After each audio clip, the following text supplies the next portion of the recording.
नमस्कार बच्चों, मैं दिव्यश्री श्री मधुकेश्वरा प्रौढ़शाला होदगिरे चन्नगिरी तालुकु दावणगेरे जिले में काम कर रही हूँ। देखिए बच्चों, आप अपने मन में लिए गए विषय को आप लिखने के साथ और एक व्यक्तियों को आप बोलते हैं या लिखने के साथ आप मन के विषय को प्रस्तावित किया गया है। ये पत्र के साथ आप मन के विषय को ये लिखने के साथ आप विषय प्रस्ताव किए गए हैं। आज आप 8वीं कक्षा से लेकर 10वीं कक्षा तक आप पत्र लेखन के बारे में आप लिखते हैं, सुनते हैं। आज पत्र लेखन के बारे में ये देखना चाहिए। पहले पत्र लेखन क्या है? हागाದ್ರೆ ನಾವು ಇವತ್ತು पत्र लेखनದ ಬಗ್ಗೆ 10वीं कक्षा में ये 4 अंक के लिए 5 अंक के लिए एक प्रश्न होते हैं।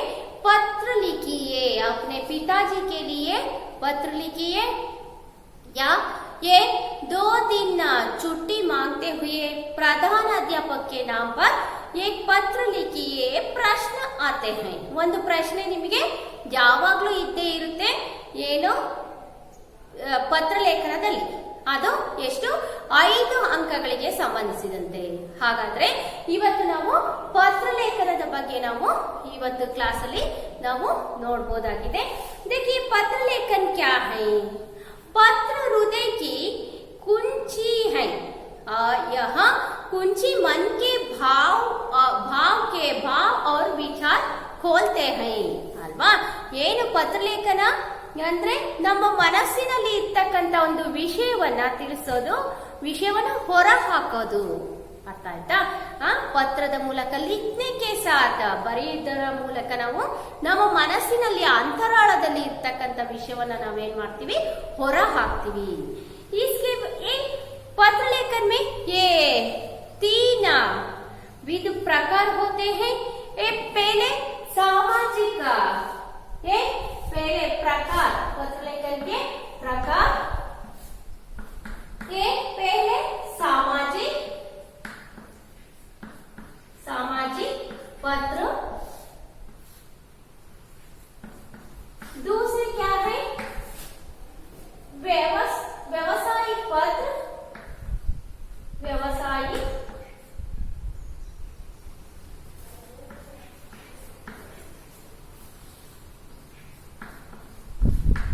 और तीसरे आधिकारिक पत्र, आधिकारिक पत्र।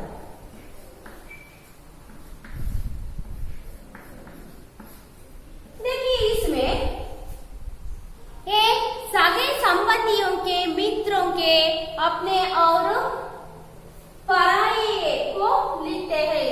संबंधियों के ಅಲ್ವಾ, ಸಂಬಂಧಿಗಳಿಗೆ ನೀವು ಪತ್ರವನ್ನ ಬರೀತೀರಲ್ಲ ಆ ಪತ್ರಗಳು, ಮಿತ್ರರಿಗೆ ಬರೀತಕ್ಕಂತ ಪತ್ರಗಳು, ಮಿತ್ರಕ್ಕೆ ಪತ್ರ, ಇವೆಲ್ಲ ಇದರಲ್ಲಿ ಬರುತ್ತೆ। ಹಾಗೆ ನೆಕ್ಸ್ಟ್ ವ್ಯವಹಾರಿಕ ಪತ್ರದಲ್ಲಿ ನೀವೇನೇನು ನೋಡಬಹುದು, ವ್ಯವಹಾರ ಸಂಬಂಧಿ ಪತ್ರ ಹೋತೆ ಹೈ। ನಾವು ವ್ಯವಹಾರ ಸಂಬಂಧಿಗಳಿಗೆ ಅರ್ಜಿಯನ್ನ ಹಾಕ್ತೀವಲ್ಲ, ಈ ಒಂದು ವ್ಯಾಪಾರ व्यापार संबंधी पत्र होते हैं, व्यापार संबंधी पत्र।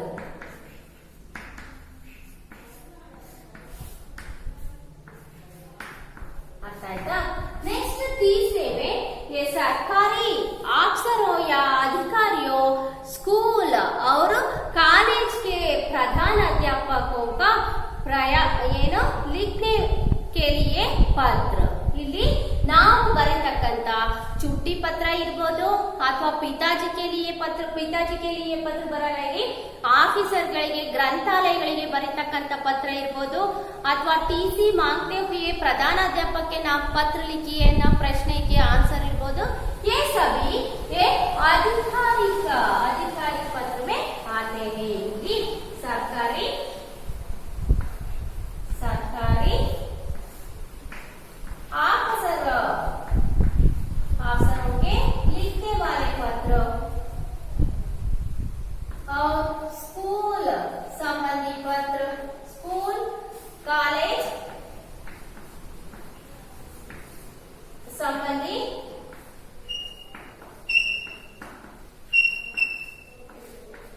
ಪತ್ರ ಅರ್ಥ ಆಯ್ತಾ? ಇಲ್ಲಿ ಅಧಿಕಾರಿಗಳಿಗೆ ಸಂಬಂಧಿಸಿದಂತೆ ಅಥವಾ ಕಾಲೇಜು ಸ್ಕೂಲ್ಗಳಿಗೆ ನಾವು ಪತ್ರಗಳನ್ನ ಬರೀತೀವಲ್ಲ, ರಜಾ ಅರ್ಜಿ ಇರ್ಬೋದು ಅಥವಾ ಏನು ವ್ಯಾವಹಾರಿಕ ಪತ್ರಗಳಿರ್ಬೋದು, ಸರ್ಕಾರಿ ಒಂದು ಕೆಲಸಗಳಿಗೆ ಬರೀತಕ್ಕಂಥ ಅರ್ಜಿಗಳಿರ್ಬೋದು, ये सभी ये आधिकारिक पत्र में आते हैं। देखिए बच्चों, ये पत्र के संबंधित थोड़ा सा ये क्या है विषय होते हैं। ಹಾಗಾದ್ರೆ ಈಗ ನಾವು ಏನು ಅಧಿಕಾರಿ ಪತ್ರದ ಬಗ್ಗೆ ನಮಗೆ ಹೆಚ್ಚಾಗಿ ಪರೀಕ್ಷೆಗಳಲ್ಲಿ ಕೇಳೋದು ಏನು ಅಧಿಕಾರಿ ಪತ್ರಗಳ ಬಗ್ಗೆ ನಮಗೆ ಪರೀಕ್ಷೆಯಲ್ಲಿ ಹೆಚ್ಚಾಗಿ ಕೇಳೋದು ಯಾವುದು ಅಧಿಕಾರಿ ಪತ್ರಗಳ ಬಗ್ಗೆ। ಹಾಗಾದ್ರೆ आज कक्षा में ये छुट्टी पत्र के लिए पहले देखना चाहिए। देखिए छुट्टी पत्र आप 8वीं कक्षा से लेकर 10वीं कक्षा तक आपको बार बार प्रश्न आते हैं। आप भी ये क्या है लिखते हैं ಅಲ್ವಾ? ಪ್ರತಿ ಸಾರಿನೂ ನಿಮಗೆ ಚುಟ್ಟಿ ಪತ್ರ ಇದ್ದೇ ಇರುತ್ತೆ। ಎಲ್ಲಿಂದ 8ನೇ ತರಗತಿಯಿಂದನೇ ನೀವು ಚುಟ್ಟಿ ಪತ್ರವನ್ನ ನೀವು ಕಲ್ತ್ಕೋಬೇಕಾಗುತ್ತೆ। ಹಾಗಾದ್ರೆ देखिए ಚುಟ್ಟಿ ಪತ್ರ ಹೇಗೆ ನೀವು ಚುಟ್ಟಿ ಪತ್ರವನ್ನ ಬರೀಬೇಕು ಹಾಗಾದ್ರೆ ನೋಡೋಣ। ಚುಟ್ಟಿ ಪತ್ರ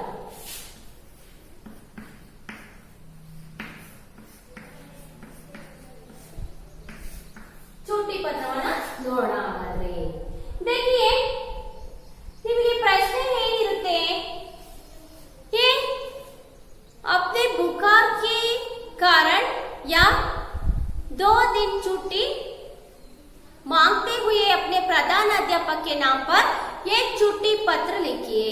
ನಿಮಗೆ ಆರೋಗ್ಯ ಸರಿ ಇಲ್ಲದ ಕಾರಣ ಅಥವಾ ಬೇರೆ ಕಾರಣದಿಂದನೇ ನಿಮಗೆ ರಜೆಯನ್ನ ನಿಮಗೆ ಬೇಕಾಗಿ ನಿಮ್ಮ ಪ್ರಧಾನ ಅಧ್ಯಾಪಕರ ಹೆಸರಿನಲ್ಲಿ ನೀವು ಒಂದು ಚುಟ್ಟಿ ಪತ್ರವನ್ನ ನೀವು ಬರೆಯಿರಿ ಅನ್ನೋದೊಂದು ಪ್ರಶ್ನೆ ಇದೆ। ಹಾಗಾದ್ರೆ ಹೇಗೆ ಬರೀಬೇಕು ಅದನ್ನ? ಮೊದಲು ನಾವು ಏನ್ ಮಾಡ್ಬೇಕು, ಪ್ರೇಷಕ್ ಅಂದ್ರೆ ಏನು? ಪ್ರೇಷಕ್ ಅಂದ್ರೆ ಇಂದ, ಕನ್ನಡದಲ್ಲಿ ನೀವು ಇಂದ ಅಂತ ಕರಿತೀರಲ್ಲ, ಆ ಒಂದು ಇಂದ ನೀವು ಬರೀತಾ ಇರ್ತೀರಾ। ಇಂದ ಅಂತ ಅಂದ್ರೆ ನಿಮ್ಮ ಅಡ್ರೆಸ್ ಅನ್ನ ನೀವು ಬರೀಬೇಕಾಗುತ್ತೆ। ಇಲ್ಲಿ ಆಬಕ ಅಂತ ಅಥವಾ ಯಾವ್ದೋ ಒಂದು ಹೆಸರನ್ನೇ ಬರೆಯೋಣ, ಏನೋ ಸೌಮ್ಯ ಅಂತನೋ ಅಥವಾ ಸ್ವಾಮಿ ಅಂತನೋ ಅಥವಾ ಏನೋ ಯಾವ್ದಾದ್ರು ಅಕ್ಷಯ್ ಅಂತನೋ, ಅಕ್ಷಯ್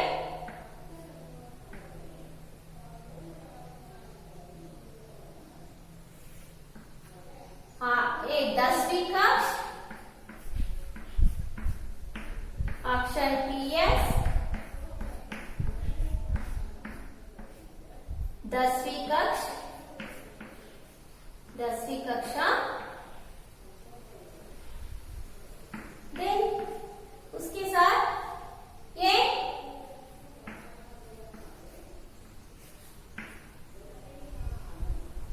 SM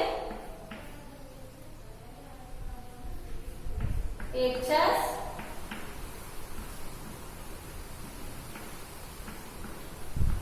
ಹೊದಿಗೆರೆ।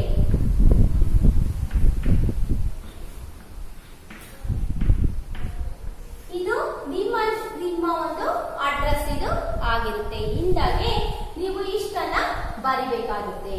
ಹಾಗೆ ಇದರ ಕೆಳಗಡೆ ನೀವು ಏನ್ ಬರಿಬೇಕಾಗುತ್ತೆ, ಪ್ರೇಷಕನ ನೀವು ಬರಿಬೇಕಾಗುತ್ತೆ। ಏನ ಪ್ರೇಷಕನ ನೀವು ಬರಿಬೇಕಾಗುತ್ತೆ। देखिए प्रेषक ಅಂದ್ರೆ ಏನು? ಯಾರಿಗೆ ನೀವು ಪತ್ರವನ್ನ सेवा में उसके साथ ಪ್ರೇಷಕ ಅಂದ್ರೆ ಇಂದ ನೀವು ಯಾರಿಗೆ ಪತ್ರವನ್ನ ಬರೀತಿದ್ದೀರಾ, ನೀವು ಬರೀತಾ ಇದ್ದೀರಲ್ಲ, ನಿಮ್ಮ ಒಂದು ಅಡ್ರೆಸ್ ಅನ್ನ ನಾವು ಪ್ರೇಷಕ್ ಅಂತ ಕರಿತೀವಿ, ಇಂದ ಅಂತ ಕರಿತೀವಿ। ಹಾಗಾದ್ರೆ ಈಗ ಸೇವಾ ಮೇ ಬರೀಬೇಕು। ಸೇವಾ ಮೇ ಅಂದ್ರೆ ಏನು? ಉಸ್ಕೆ ನೀಚೆ ಇದರ ಕೆಳಗಡೆ ನೀವು ಬರಿಬೇಕಾಗುತ್ತೆ। ಸೇವಾ ಮೇ ಅಂದ್ರೆ ಏನು? ಗೆ ಅಂತ ಕರಿತೀರಲ್ಲ ಕನ್ನಡದಲ್ಲಿ, ಆ ಗೆಗೆ ನಾವೇನಂತ ಕರಿತೀವಿ? ಸೇವಾ ಮೇ ಅಂತ ಕರಿತೀವಿ। ಸೇವಾ ಮೇ ಯಾರು? ಕಕ್ಷಾಧ್ಯಾಪಕ ಯಾ ಪ್ರಧಾನ ಅಧ್ಯಾಪಕ? ಕಕ್ಷಾಧ್ಯಾಪಕ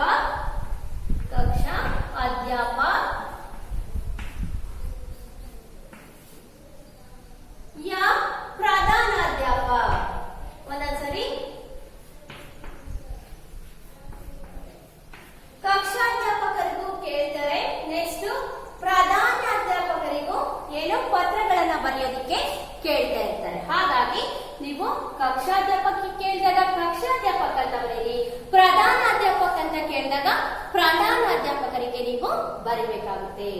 ಹಾಗೆ ನೆಕ್ಸ್ಟ್ ಏನು, ಕಕ್ಷಾಧ್ಯಾಪಕ ಯಾ ಪ್ರಧಾನಾಧ್ಯಾಪಕ, SMHS ಅಥವಾ ಶ್ರೀ ಮಧುಕೇಶ್ವರ ಪ್ರೌಢಶಾಲಾ ಅಂತನೋ ಅಥವಾ ನಿಮ್ ಸ್ಕೂಲ್ ಅಡ್ರೆಸ್ ಅನ್ನ ನೀವು ಬರಿಬಹುದು. ಅದ್ರ ಜೊತೆನಲ್ಲಿ ಒಂದೊಂದ್ಸರಿ ಏನ್ ಮಾಡ್ತಾರೆ, ಎಕ್ಸಾಮ್ ಅಲ್ಲಿ ಒಂದು ಅಡ್ರೆಸ್ ಅನ್ನೇ ಮೆನ್ಷನ್ ಮಾಡಿ ಕೊಟ್ಬಿಡ್ತಾರೆ. ಆಗ ನೀವು ಅದೇ ಅಡ್ರೆಸ್ ಗೆ ನೀವು ಬರಿಬೇಕಾಗುತ್ತೆ. SMHS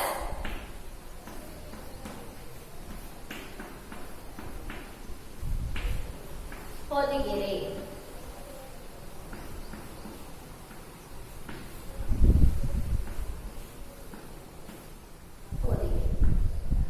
ಮೊದಲು ನೀವಿಲ್ಲಿ ಏನನ್ನ ಹಾಕಿರ್ಬೇಕು, ದಿನಾಂಕವನ್ನ ಹಾಕಿರ್ಬೇಕು. ದಿನಾಂಕ 3/7/21 ಈ ಒಂದು ದಿನಾಂಕವನ್ನ ನೀವು ಮೆನ್ಷನ್ ಮಾಡಿರ್ಬೇಕು. ಅದಾದ ನಂತರ ಪ್ರೇಷಕ್ ಅಂದ್ರೆ ನಿಮ್ಮ ಅಡ್ರೆಸ್, ಮತ್ತೆ ಇಲ್ಲಿ ಸೇವಾಮೆ ಅಂತಂದ್ರೆ ನಾವು ಗೆ, ಈ ಒಂದು ಗೆ ಬರೀತೀವಲ್ಲ, ಈ ಗೆ ಅರ್ಥ ಆಯ್ತಾ? ಈ ಗೆನ ನೀವು ಪ್ರೇಷಕ್ಕಾಗಿ ಬರ್ಕೋಬೇಕಾಗುತ್ತೆ. ಉಸ್ಕೆ ಸಾಥ್, ಇದಾದ ನಂತರ ಏನನ್ ಬರಿಬೇಕು, ನೀವು ಏನನ್ ಬರಿಬೇಕಾಗುತ್ತೆ?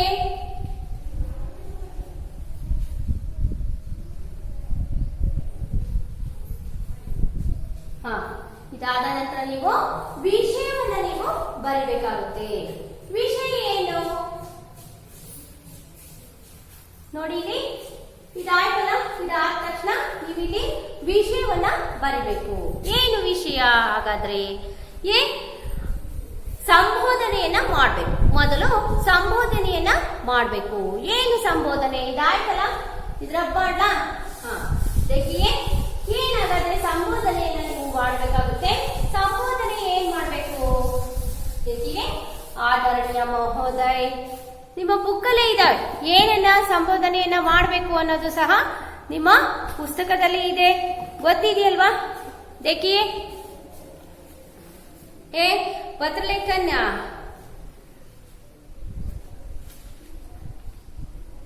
देखिए पुस्तक में है संबोधन, पद, संबोधन, अभिवादन, समापन।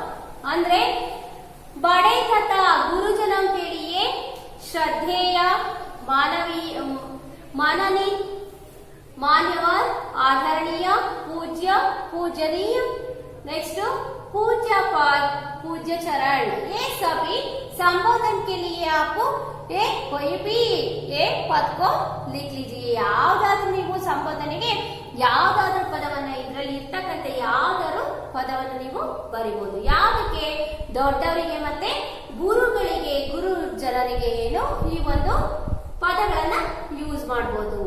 ಹಾಗೆ ಚರಣ ಸ್ಪರ್ಶ, ಚರಣ ವಂದನ್, ದಂಡವತ್, ಪ್ರಣಾಮೋ, ಕೃಪಾಕಾಕ್ಷಿ, ಸಾದರ ನಮಸ್ಕಾರ.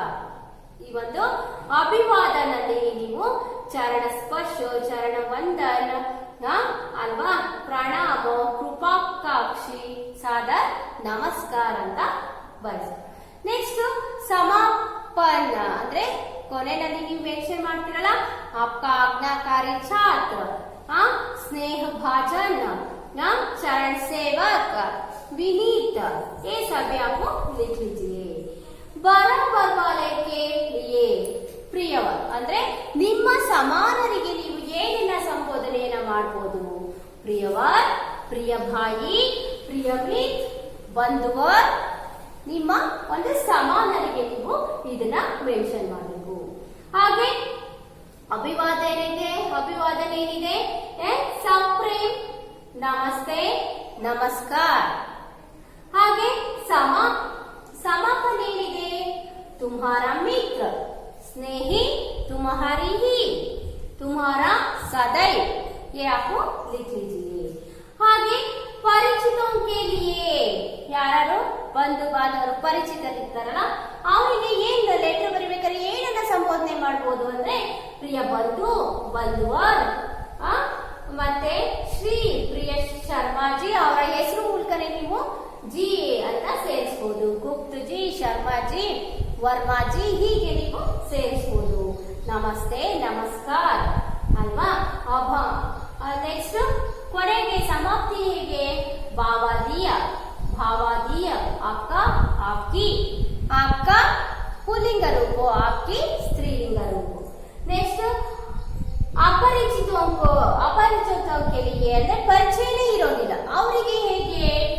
ಅವರಿಗೆ ಏನಂತ ಮಹೋದಯ್, ಶ್ರೀಮಾನ್, ಶ್ರೀಮತಿ ಅಥವಾ ಏನೋ ಲೇಡೀಸಿಗೆ ಸ್ತ್ರೀಗೆ ಬರಿಬೇಕಾದ್ರೆ ಶ್ರೀಮತಿ ಅಂತ ಯೂಸ್ ಮಾಡಬೇಕು. ಹಾಗೆ ಮಾನ್ಯವರ್ ಅಂತಾನು ಯೂಸ್ ಮಾಡಬಹುದು.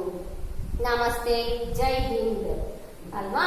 ನೆಕ್ಸ್ಟ್ ಭಾವಾದಿಯ ಆಪ್ಕ, ಭಾವಾದಿಯ ಆಪ್ಕಿ ಅಲ್ವಾ. ಹೀಗೆ ನೀವು ಮೆನ್ಷನ್ ಅನ್ನ ಮಾಡಬೇಕಾಗುತ್ತೆ. ಅರ್ಥ ಆಯ್ತಾ? ಹಾಗಾದ್ರೆ ಏನು ಪ್ರೇಷಕ ಆಯ್ತು ನಮ್ಗೆ ಇಲ್ಲಿ. ಹಾಗೆ ಏನಾಯ್ತು?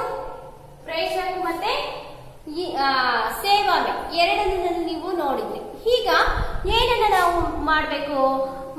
ಏನು ಸಂಬೋಧನೆಯ ಪದ ಏನಾಗಿರುತ್ತೆ?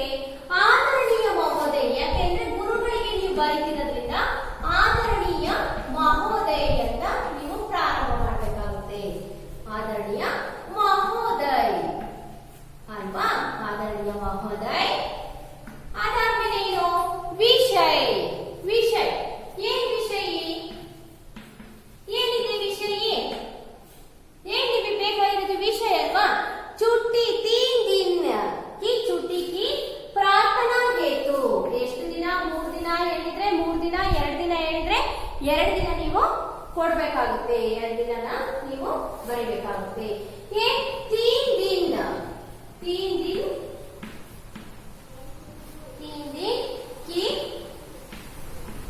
की छुट्टी की प्रार्थना.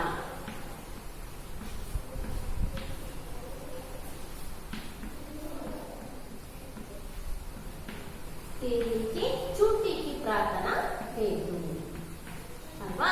ಇದನ್ನ ನೀವು ಮೆನ್ಷನ್ ಮಾಡಬೇಕು. ಏನು? ವಿಷಯ ಏನು? ಸಂಬೋಧನೆ ಏನೇನ್ ಮಾಡಬೇಕು? आदरणीय महोदय, मान्य महोदय अल्वा, प्रिय गुरुजी, ये सभी आपको संबोधन में लिख लीजिए. उसके साथ विषय. विषय ಏನು?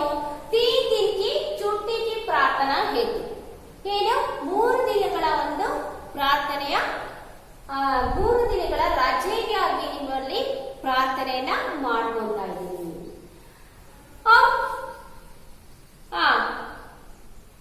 Body of the letter. ಹಾಗಾದ್ರೆ ವಿಷಯ ವಿಸ್ತಾರ ಹೇಗ್ ಮಾಡೋದು? ವಿಷಯ ವಿಸ್ತಾರ ಏನನ್ನ ನಾವು ಈ ಒಂದು ಮಧ್ಯದಲ್ಲಿ ವಿಷಯ ವಿಸ್ತಾರದಲ್ಲಿ ಏನನ್ನ ನಾವು ಬರೀಬೇಕಾಗುತ್ತೆ ನೋಡಿ. उपर्युक्त विषय के संबंध में उपर्युक्त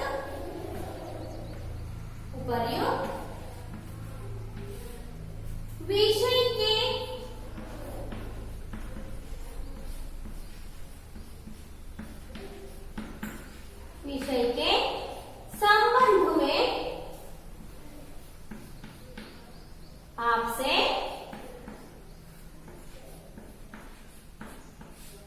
निवेदन है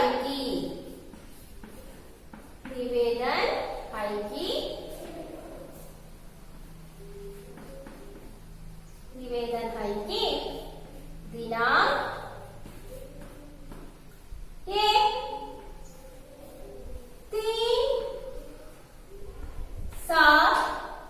1-3-7-21 से 5-7-21 तक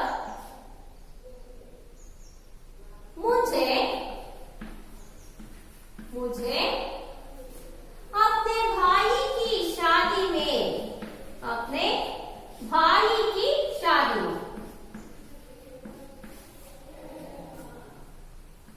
ಬಾಯಿ ಕೆ ಇಲ್ಲಿ ಕೀ ಅಂತಾನು ಬರೀಬಹುದು. ಯಾವಾಗ ನೀವು ಇಲ್ಲಿ ಹುಡುಗಿಯರು ಬರೀತಾ ಇದ್ರೆ ಲೆಟರ್ ಅನ್ನ ಸುಮಾ ಆಗಿರ್ಬೋದು ಅಥವಾ ಹುಡುಗಿರು ವಿದ್ಯಾರ್ಥಿನಿಯರು ಬರೀತಾ ಇದ್ದಾಗ ನೀವು ಏನ್ ಮಾಡ್ಬೇಕು? ಇಲ್ಲಿ ಬಾಯಿ ಕೀ ಅಂತ ಬರೀಬೇಕಾಗುತ್ತೆ.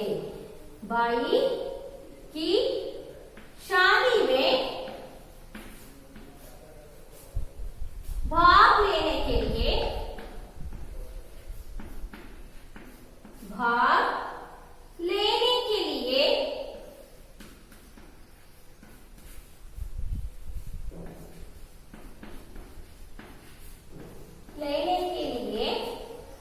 बेंगलूर जाना है अथवा मैसूर ನೀವು ಯಾವ ಊರಿಗೆ ಹೋಗ್ತೀವಿ ಅನ್ಕೊಂಡಿರ್ತೀರಾ ಆ ಊರನ್ನ ನೀವು ಮೆನ್ಷನ್ ಮಾಡಿ. ಬೆಂಗಳೂರು जाने के लिए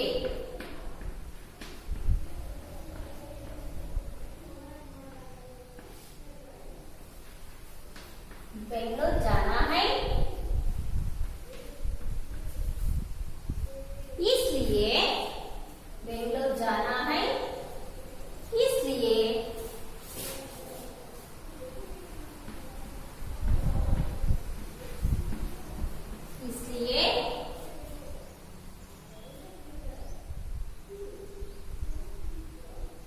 मैं विद्यालय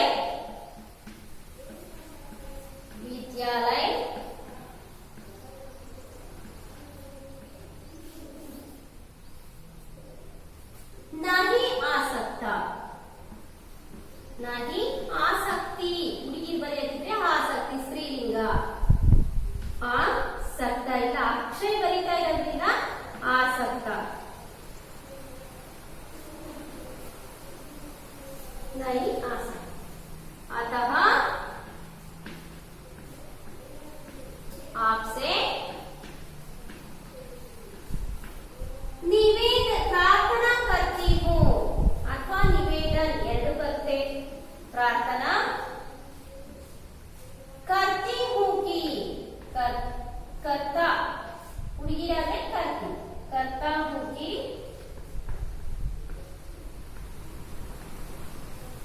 करता हूँ कि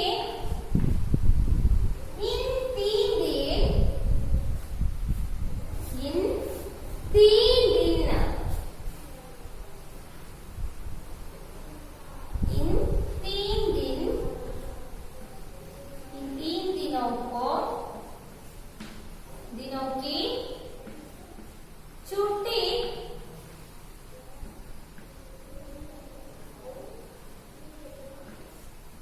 छुट्टी देने की कृपा करे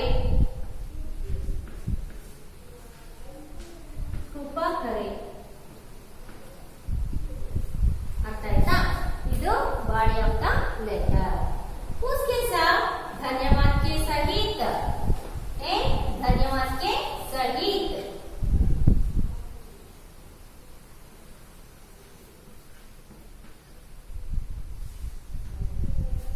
धन्यवाद सहित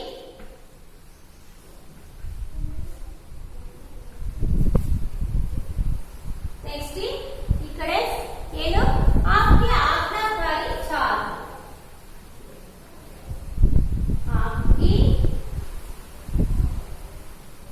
आपकी स्त्रीलिंग इद्ದಾಗ आपके पुल्लिंग इद्ದಾಗ आपके आज्ञाकारी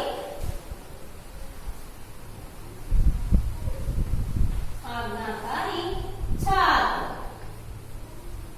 या प्रिय छात्र यारो अक्षय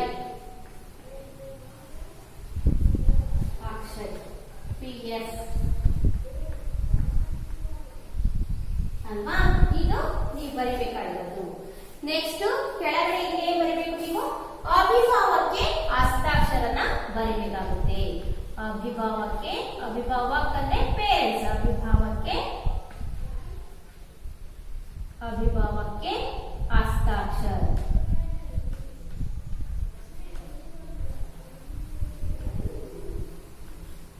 ಇಷ್ಟು ನಿಮ್ಮ ಒಂದು ಲೆಟರ್ ಅಲ್ಲಿ ಇರಬೇಕಾಗಿರ್ತಕ್ಕಂಥ ಅಂಶಗಳು. ಈ ರೀತಿನಾದ್ರೂ ಬರಿಬೇಕು ಅಥವಾ ಅವರೇ ನಿಮ್ಗೆ ಪ್ರಶ್ನೆನ बुखार ಅಂತ ಕೊಟ್ಟಾಗ बुखार से तड़प होने के लिए ಅಥವಾ बुखार से स्कूल नहीं आ सकने के लिए ಅಂತ ಅಂದ್ರೆ ಹುಷಾರಿಲ್ಲದ ಕಾರಣ ಅಂತ ಕೊಟ್ಟಾಗ ನೀವು ಈ ಪತ್ರದ ವಿಷಯವನ್ನು ವಿಸ್ತಾರದಲ್ಲಿ ಏನ್ ಬರಬೇಕಾಗುತ್ತೆ आपसे निवेदन है कि तक मुझे बुखार से तड़प लेने के लिए मुझे 3 हॉस्पिटल चलती हूँ, इसलिए 3 दिन छुट्टी लीजिए ಅಂತ ನೀವು ಬರಿಬೇಕಾಗುತ್ತೆ. ಅರ್ಥ ಆಯ್ತಾ? ಕಾಮನ್ಗೆ ನೀವು ಪತ್ರಲೇಖನದಲ್ಲಿ ಈ ಎಲ್ಲಾ ವಿಷಯಗಳನ್ನ ಸೇರಿಸಬೇಕು. ಮೊದಲು ಏನನ್ನ ಸೇರಿಸಬೇಕು? ನೀನು ದಿನಾಂಕವನ್ನ ಮೆನ್ಷನ್ ಮಾಡಬೇಕು. उसके साथ प्रेषक सेवा में, नेक्स्ट संबोधने आदरणीय महोदय, विषय विस्तार, ये धन्यवाद सहित, नेक्स्ट आपके आज्ञा समाप्ति, आपके आज्ञाकारी छात्र या प्रिय छात्र, नेक्स्ट ಅಭಿಭಾವಕ್ಕೆ ಹಸ್ತಾಕ್ಷರ. ಈ ಎಲ್ಲಾ ಅಂಶಗಳಿಂದ ನಿಮ್ಮ ಒಂದು ಏನು ಲೆಟರ್ ರೈಟಿಂಗ್ ಇರಬೇಕು. ಅರ್ಥ ಆಯ್ತಾ? ಹೀಗೆ ಒಂದೊಂದ್ಸರಿ ಏನ್ ಮಾಡ್ತಾರೆ, ಪ್ರಶ್ನೆಯಲ್ಲೇ ಏನು ಯಾವ್ದಾದ್ರು ಒಂದು ಸ್ಕೂಲ್ ಅಡ್ರೆಸ್ ಅನ್ನ ಕೊಟ್ಟಿರ್ತಾರೆ. ನೀವು ಸುಧಾ ಅನ್ಕೋಬೇಕು ಅಥವಾ ಇನ್ನೊಬ್ರು ಸೂರಜ್ ಅನ್ಕೋಬೇಕು. ಹುಡುಗರು ಸೂರಜ್ ಅನ್ಕೋಬೇಕು, ಹುಡುಗಿರು ವಿದ್ಯಾರ್ಥಿನಿಯರು ಸುಧಾ ಅನ್ಕೋಬೇಕು ಅನ್ನೋ ರೀತಿನಲ್ಲಿ ನಿಮ್ಗೆ ಪ್ರಶ್ನೆಯನ್ನ ಕೊಡ್ತಾರೆ. ಆಗ ಅವರು ಕೊಟ್ಟಿರ್ತಕ್ಕಂಥ ಅಡ್ರೆಸ್ಸಿಗೆ ನೀವು ಲೆಟರ್ ಅನ್ನ ಬರಿಬೇಕಾಗುತ್ತೆ. ಅರ್ಥ ಆಯ್ತಾ? ಈ ರೀತಿಯಾಗಿ ನೀವು ಚುಟ್ಟಿ ಪತ್ರವನ್ನ ಏನು ಎಲ್ಲಾ ಹಂತಗಳಲ್ಲ, ಎಲ್ಲ ನಮ್ಗೆ ಏನೇನು ಬರುತ್ತೆ, ದಿನಾಂಕ ಬರುತ್ತೆ, प्रेषक सेवा में आदरणीय महोदय, संबोधना, विषय विस्तार, अब नेक्स्ट आप धन्यवाद सहित आपके आज्ञाकारी छात्र, नेक्स्ट ಅಭಿಭಾವಕ್ಕೆ ಹಸ್ತಾಕ್ಷರ. ಈ ಎಲ್ಲಾ ಅಂಶಗಳನ್ನ ಸೇರಿಸಿಕೊಂಡು ನೀವು ಚುಟ್ಟಿ ಪತ್ರವನ್ನ ಬರೀಬೇಕು. ಅರ್ಥ ಆಯ್ತಾ ಮಕ್ಕಳ?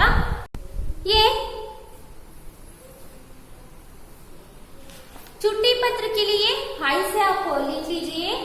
और व्यक्तिगत पत्र भी आपके पुस्तक में है. आप देखिए, व्यक्तिगत पत्र, ये पिता के पत्र और ये प्रमाण पत्र के लिए पत्र, ये 2 पत्र होते हैं. पिता को पत्र में ये क्या क्या है आप कल आप लिख लीजिए. और प्रमाण पत्र ಸುಮಾಸರಿ ಕೇಳ್ತಾ ಇರ್ತಾರೆ. ಪ್ರಮಾಣ ಪತ್ರಕ್ಕೆ ಪತ್ರ ಇಲ್ಲಿ ನೋಡಿ, ಇಲ್ಲೂ ಸಹ ನಿಮಗೆ ಪ್ರೇಷಕ್ ಬರುತ್ತೆ, ಸೇವಾ ಮೇ ಬರುತ್ತೆ. ಪ್ರೇಷಕಲ್ಲಿ ನಿಮ್ಮ ಒಂದು ಅಡ್ರೆಸ್ ಅನ್ನ ನೀವು ಹಾಕ್ಬೇಕಾಗುತ್ತೆ. ಸೇವಾ ಮೇನಲ್ಲಿ ಏನು ನೀವು ಯಾರಿಗೆ ಪತ್ರವನ್ನ ಬರೀತಾ ಇದ್ದೀರಾ, ಪ್ರಾಚಾರ್ಯ ಪ್ರಧಾನಾಧ್ಯಾಪಕರು, ಅವರಿಗೆ ನೀವು ಏನನ್ನ ಅವರಿಗೆ ಅಡ್ರೆಸ್ ಮಾಡಿ ಬರೀಬೇಕಾಗುತ್ತೆ. ನೋಡಿ, ಇಲ್ಲಿದೆ ಸಚಿನ್, ನವೀನ್ ಕಕ್ಷಾ, ಬಿ ವಿಭಾಗ್, ಸರ್ಕಾರಿ ಹೈಸ್ಕೂಲ್, ರಾಜಾಜಿನಗರ್, ಬೆಂಗಳೂರು. ಇದು ವ್ಯಾವಹಾರಿಕ ಪತ್ರದಲ್ಲಿ ಮತ್ತೊಂದು ರೂಪ. ಇದು ಏನು ವ್ಯಾವಹಾರಿಕ ಪತ್ರದಲ್ಲಿ ನಾವು ಯಾವ ರೀತಿ ಟಿ.ಸಿ ಇಸ್ಕೋಬೇಕು ಅಂತಂದ್ರೆ, ಮಾಸ್ ಕಾರ್ಡ್ ಇಸ್ಕೋಬೇಕು ಅಂದ್ರೆ ಯಾವ ರೀತಿ, ಅಥವಾ ವರ್ಗಾವಣೆ ಆದಾಗ ನಾವು ಯಾವ ರೀತಿ ಟಿ.ಸಿಯನ್ನ ಇಸ್ಕೋಬೇಕು ಅನ್ನೋದಕ್ಕೆ ಇದು ಮತ್ತೊಂದು ವ್ಯಾವಹಾರಿಕ ಪತ್ರವಾಗಿದೆ. ನೋಡಿ, ಸಚಿನ್ ಆಯ್ತು, ಪ್ರೇಷಕಲ್ಲಿ ಏನಿದೆ, ಸಚಿನ್ ಇದೆ, ನವಿ ಕಕ್ಷಾ, ಬಿ ವಿಭಾಗ, ಸರ್ಕಾರಿ ಹೈಸ್ಕೂಲು, ರಾಜಾಜಿನಗರ್, ಬೆಂಗಳೂರು. ಇದು ಅವರ ಅಡ್ರೆಸ್. ನೀವು ಬರಿಬೇಕಾದ್ರೆ ನಿಮ್ಮ ಅಡ್ರೆಸ್ ಅನ್ನ ಯೂಸ್ ಮಾಡಿಬಿಟ್ಟು ಬರಿಬೇಕಾಗುತ್ತೆ. ಹಾಗೆ ಸೇವಾ ಮೇನಲ್ಲಿ ಏನಿದೆ, ಪ್ರಾಚಾರ್ಯ ಯಾ ಪ್ರಧಾನಾಧ್ಯಾಪಕ. ನೀವು ಪ್ರಧಾನಾಧ್ಯಾಪಕರಾಗಿದ್ರೆ ಪ್ರಧಾನಾಧ್ಯಾಪಕ ಅಂತನಾರು ಬರೀಬಹುದು, ಅಥವಾ ನೀವು ಪ್ರಾಚಾರ್ಯರಿಗೆ ಪತ್ರ ಬರೀತಿದ್ರೆ ಪ್ರಾಚಾರ್ಯ ಅಂತನಾರು ಬರೀಬೇಕಾಗುತ್ತೆ. ಹಾಗೆ ಸರ್ಕಾರಿ ಹೈಸ್ಕೂಲ್, ರಾಜಾಜಿನಗರ್, ಬೆಂಗಳೂರು. ಅರ್ಥ ಆಯ್ತಾ? ನಿಮ್ಮ ಸ್ಕೂಲ್ ಅಡ್ರೆಸ್. ವಿಷಯ ಏನಿದೆ, ಪ್ರಮಾಣ ಪತ್ರ ಹೇತು. ನಿಮ್ಗೆ ಏನ್ ಬೇಕಾಗಿದೆ, ಪ್ರಮಾಣ ಪತ್ರ ಬೇಕಾಗಿರೋದ್ರಿಂದ ಏನು ಪ್ರಮಾಣ ಪತ್ರಕ್ಕೆ ಬರೀತಾ ಇದ್ದೀನಿ. ಹಾಗೆ ಮಹೋದಯ್ ಸಂಬೋಧನೆ ಮಾಡ್ತಾ ಇದ್ದಾರೆ. ಏನಂತ? ಮಹೋದಯ ಅಂತ ಸಂಬೋಧನೆ ಮಾಡ್ತಿದ್ದಾರೆ. आपसे निवेदन है कि मेरे पिताजी का तबादला मैसूर में हो गया है. ಅಂದ್ರೆ ಟ್ರಾನ್ಸ್ಫರ್. ತಬಾದಲ मतलब ಟ್ರಾನ್ಸ್ಫರ್. ಯಾವ ಕಡೆ ಎಲ್ಲಿಗಾಗಿದೆ? ಮೈಸೂರಿಗಾಗಿದೆ. उनके साथ मुझे भी जाना होगा ಅಲ್ವಾ, ನಾನು ಹೋಗ್ಬೇಕಾಗಿರೋದ್ರಿಂದ ಅವ್ರ ಜೊತೆನಲ್ಲಿ. अतः अनुरोध करता हूँ कि मुझे 9वीं कक्षा उत्तीर्ण होने का प्रमाण पत्र, स्कूल छोड़ने का प्रमाण पत्र तथा चरित्र प्रमाण पत्र देने की कृपा करें. 9वीं कक्षा के उत्तीर्ण होने का प्रमाण पत्र ಅಂದ್ರೆ 9ನೇ ತರಗತಿಯನ್ನ ಉತ್ತೀರ್ಣ ಆಗಿರೋದ್ರಲ್ಲ ಆ ಒಂದು ಪ್ರಮಾಣ ಪತ್ರ. ನೆಕ್ಸ್ಟ್ ಸ್ಕೂಲ್ छोड़ने का प्रमाण पत्र, ಸ್ಕೂಲ್ ಬಿಡ ಏನು ಹಾಗೆ ಸ್ಕೂಲ್ ಸೇರೋದಕ್ಕೋಸ್ಕರ ಬೇಕಾಗಿರ್ತಕ್ಕಂಥ ಪ್ರಮಾಣ ಪತ್ರ. ನೆಕ್ಸ್ಟ್ ಚರಿತ್ರ ಪ್ರಮಾಣ ಪತ್ರ. ಈ ಒಂದು 3 ಪ್ರಮಾಣ ಪತ್ರಗಳನ್ನ ನೀವು ಕೊಡಿ, ಕೃಪಾ ಕರೆ ದೇನೇಕಿ ಕೃಪಾ ಕರೆ ಕೊಡಿ ಅಂತ ಏನು ರಿಕ್ವೆಸ್ಟ್ ಅನ್ನ ಮಾಡ್ಕೊಂಡಿದ್ದಾರೆ. ಹಾಗೆ साथ धन्यवाद ये संबोधन ये क्या है?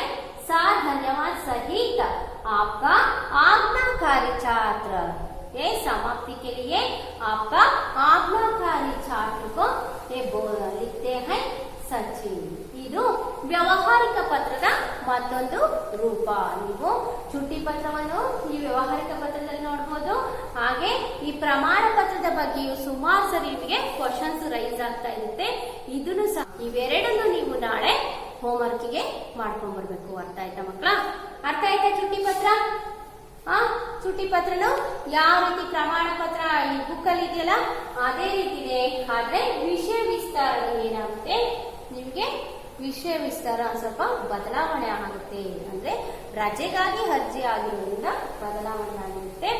ಕ್ವಶನ್ ಪೇಪರ್ ಅಲ್ಲಿ ನೋಡ್ಬಿಟ್ಟು ನೀವು ನೀಟಾಗಿ ಆನ್ಸರ್ ಅನ್ನ ಬರಿಬೇಕಾಗುತ್ತೆ. ಕ್ವಶನ್ ಯಾವ ತರ ರೈಸ್ ಆಗಿದೆ ಅನ್ನೋದನ್ನ ನೋಡ್ಕೊಂಡು. ಅರ್ಥ ಆಯ್ತಾ ಮಕ್ಕಳ? आप कल ये व्यवहारिक पत्र के ये छुट्टी पत्र आपको लिख लीजिए और प्रमाण पत्र के लिए पत्र पुस्तक में है, ये दोनों को आप गृह कार्य के लिए आप लिख लीजिए. देखिए मालूम हुआ पत्र लेकर? हाँ, आज तक इस कक्षा सुनने के लिए सभी को धन्यवाद करती हूँ.